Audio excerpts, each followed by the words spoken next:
Hello guys, electrical engineer website channel में आपका स्वागत है। आज हम बात करेंगे मोटर के मेंटेनेंस के बारे में। ठीक है, हमें मेंटेनेंस क्यों करना चाहिए मोटर का, सबसे पहली बात हम ये समझेंगे। मोटर का मेंटेनेंस हम इसलिए करते हैं जिससे हमारे मोटर की लॉन्ग लाइफ रहे, जो लाइफ है वो लॉन्ग रहे, और हमारा जो इंडस्ट्री एरिया है, मतलब जो प्लांट है या कन्वर है या कुछ भी है, वो ब्रेक डाउन ना हो। ठीक है, आप ये समझ गए होंगे हम मोटर का मेंटेनेंस क्यों करते हैं। मेंटेनेंस को हम तीन भागों में दोस्तों बांट लेते हैं। ठीक है, तीन तीन भागों में हम इसको बांट लेते हैं। ठीक है, नंबर एक प्रिवेंटिव, नंबर दो ब्रेक डाउन, और नंबर तीन शट डाउन। सबसे पहले हम समझ लेते हैं कि मोटर जलने का रीजन क्या होता है।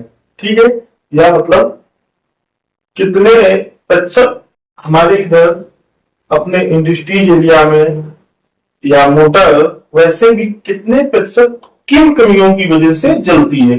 ठीक है, 46% मोटर, 46% मोटर बैरिंग के फॉल्ट से जलती है कि कहीं आपका बैरिंग जाम हो गया या आपने बैरिंग पे ग्रीस नहीं।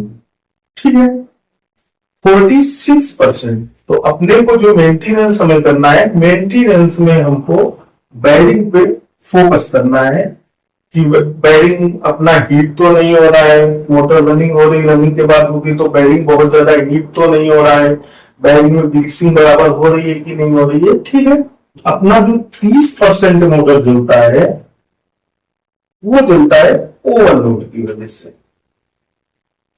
ओवरलोड की वजह से अपना 30% मोटर जलता है। ये ओवरलोड क्या होता है, तो ओवरलोड पे मैंने ऑलरेडी वीडियो दिए हुए हैं, अगर आपने नहीं देखा हो तो वीडियो देख लेना जाके।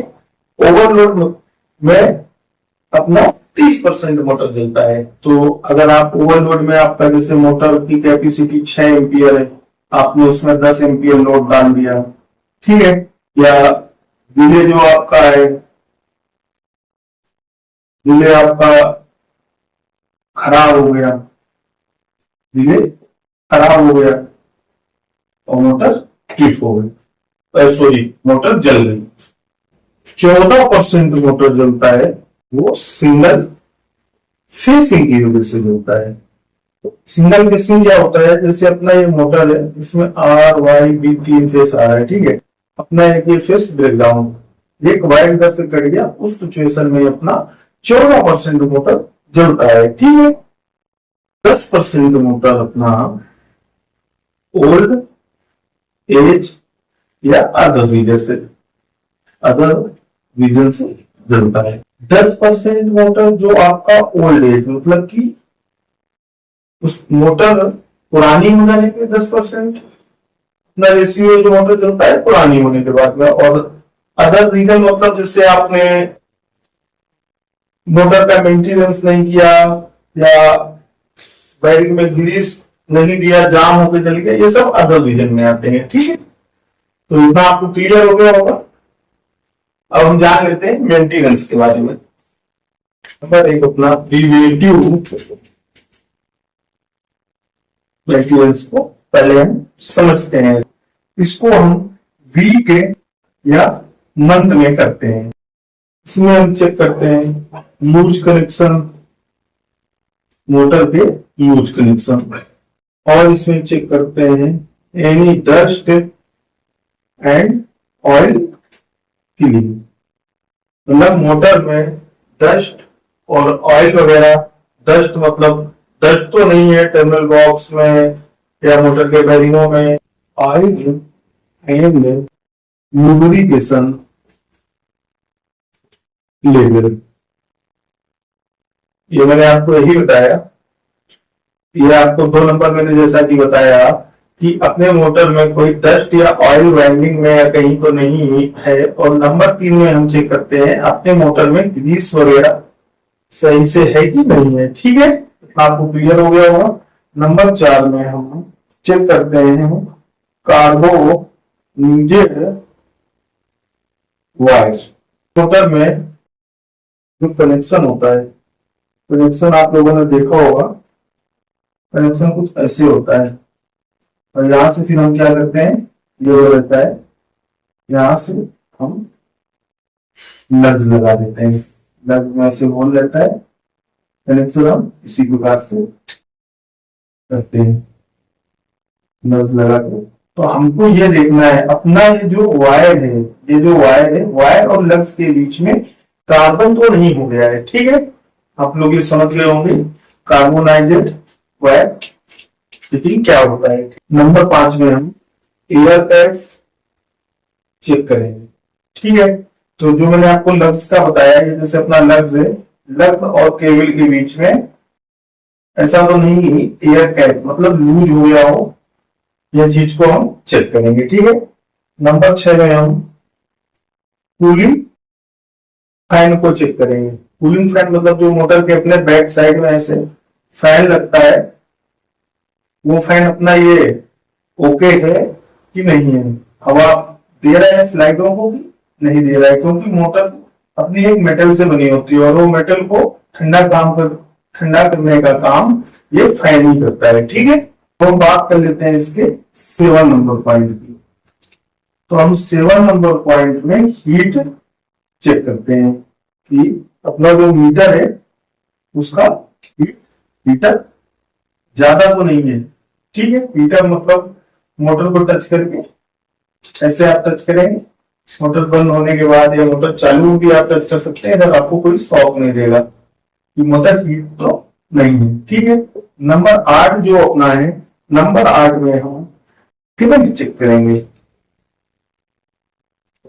करंट चेक करेंगे कि मोटर अपना कितना करंट ले रहा है, करंट बराबर ले रहा है कि नहीं ले रहा है। ठीक है, तो आपको ये प्रिवेंटिव मेटेरियल्स क्लियर हो गया होगा। इसको हम वीक और मंथ में करते हैं और इसमें हम ये सब चीजें चेक करते हैं। ठीक है, दूसरा मेटेरियल अपना है ब्रेक डाउन।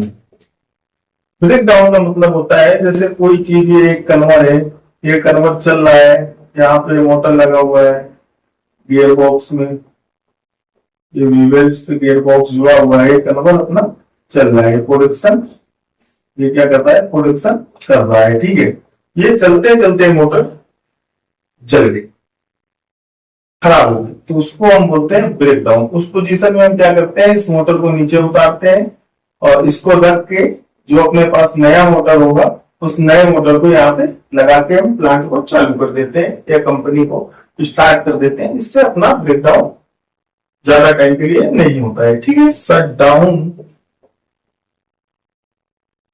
मेंटेनेंस, जो अपना शट डाउन मेंटेनेंस होता है उसको हम 6 मंथ या 1 ईयर में करते हैं। ठीक है, शट डाउन मेंटेनेंस में हम सबसे पहले इंसुलेशन रेजिस्टेंस चेक करते हैं। इसको हम मेकर से चेक करते हैं। जिन लोगों को मेकर से मोटर का रेजिस्टेंस चेक करना नहीं मालूम हो तो मैंने इस पे भी वीडियो बनाया हुआ है, आप वो वीडियो जाके देख लीजिएगा। ठीक है, नंबर 2 हम रिले एंड ब्रेकर साइज। ठीक है, नंबर 2 हम रिले और ब्रेकर साइज को चेक करते हैं कि अपना जो रिले है वो प्रॉपर है कि नहीं है। अगर 6 एम्पियर का रिले है, उसको 8 एम्पियर लोड जा रहा है तो वो ट्रिप कर रहा है कि नहीं कर रहा है, ये चीज इसमें चेक कर लेंगे। ठीक है, और अपना जो ब्रेकर साइज है, ब्रेकर साइज सही है कि नहीं है। ठीक है, नंबर 3 में हम मोटर फुट वोल्ट चेक करते हैं। जैसे अपना ये मोटर है, वो मोटर मैंने आपको बताया था कुछ इस तरीके से खोल लेते हैं उसमें और ऐसे मोटर बोल्टों में टाइट रहती है। तो हम नंबर 3 ये बोल्टों को भी चेक करते हैं। जब अपना हम 6 मंथ और ईयरली का मेंटेनेंस करेंगे तो हम इसको भी चेक करेंगे, ठीक है। नंबर 4 हम मोटर बेयरिंग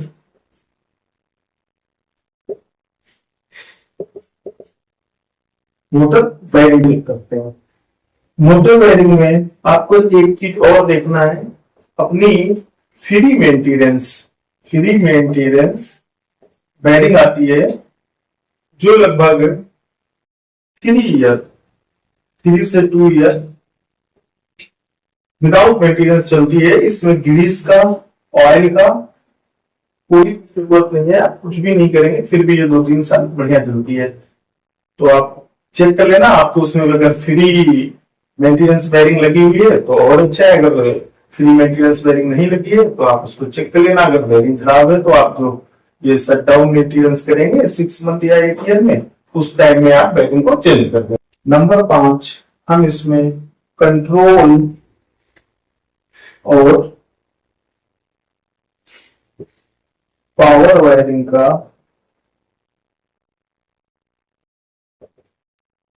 लूज कनेक्शन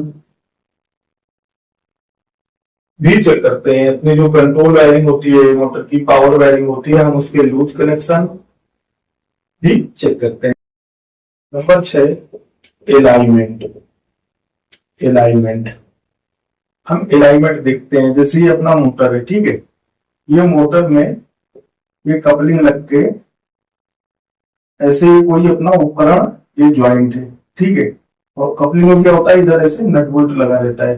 तो हमको ये भी चेक करना है, ये जो इसका अलाइनमेंट है, ये जो अलाइनमेंट है ये लेवल है ना दोनों का, ये चीज लेवल है ना, ये चीज लेवल है ना, और जो इनका नट बोल्ट है वो टाइट है ना प्रॉपर। अपने को ये चीज भी इसमें चेक करना है, ठीक है। इस प्रकार से अपना शट डाउन मेंटेनेंस आपको समझ में आ गया होगा कि शट डाउन मेंटेनेंस हम कब करते हैं और उसमें हम क्या क्या चेक करते हैं। दोस्तों अब हम बात कर लेते हैं डेली मेंटेनेंस के बारे में। जो अपना जैसे हम रनिंग प्लांट है अपना, उसमें हम घूम रहे हैं तो उसमें हमें किन किन चीजों का ध्यान देना, इसको हम विजुअल चेक करेंगे। विजुअल चेक, आप इसको विजुअल चेक भी बोल सकते हैं, ठीक है। तो इसमें हम क्या चेक करेंगे, मोटर का वाइब्रेशन चेक करेंगे। नंबर 2 नॉइस चेक करेंगे। वाइब्रेशन मतलब आपको दी जाएगा मोटर बहुत ज्यादा हिल रही, मतलब अपना बोल्ट लूज है या कुछ ना कुछ प्रॉब्लम है, ठीक है। और नॉइस मतलब मोटर का साउंड, चलने टाइम का जो साउंड है, आपको साउंड से भी पता चल जाएगा। जब जो इलेक्ट्रीशियन या इलेक्ट्रिकल इंजीनियर बहुत ज्यादा पुराने हो जाते हैं तो प्लांट में जाते ही मोटर के साउंड से बता देते हैं कि मोटर में क्या प्रॉब्लम है, वो नॉइसी से ही बताते हैं। नॉइस को ही हम मोटर के अंदर से आने वाली आवाज को ही नॉइस कहते हैं। नंबर 3 टेम्परेचर को चेक करेंगे। कि मैं बोल रहा हूँ टेम्परेचर को चेक करेंगे तो आप मशीन लेके पहुंच गए, इधर डिस्प्ले लगी हुई, अब इधर से इसमें लगा के आप इसमें टेम्परेचर देख रहे हैं, ऐसा कुछ भी नहीं करना है। टेम्परेचर मतलब आपका जो फैन लगा हुआ है, अपना जो मोटर में ये फैन लगा हुआ है, ये फैन प्रॉपर घूम रहा है और ये अपना स्लाइडों से हवा सही से जा रहा है ना, ये चीज आपको ऐसे करेंगे तो आपको मालूम चल जाएगा, ठीक है। ये चीज चेक करना है टेम्परेचर में, ठीक है। तो दोस्तों ये टॉपिक अपना क्लियर हो गया है। बाकी उम्मीद करता हूं आप लोगों को समझ में आया होगा। फिर भी अगर किसी भाई को कुछ समझ में नहीं आया है तो वो कमेंट कर देना, मैं उसका डाउट क्लियर कर दूंगा, ठीक है। और जो बंदे चैनल पर नए हो चैनल को सब्सक्राइब करें और वीडियो ज्यादा से ज्यादा शेयर करें और लाइक करें और सपोर्ट करें, ठीक है। चलता हूं भाई, मिलता हूं नए वीडियो में।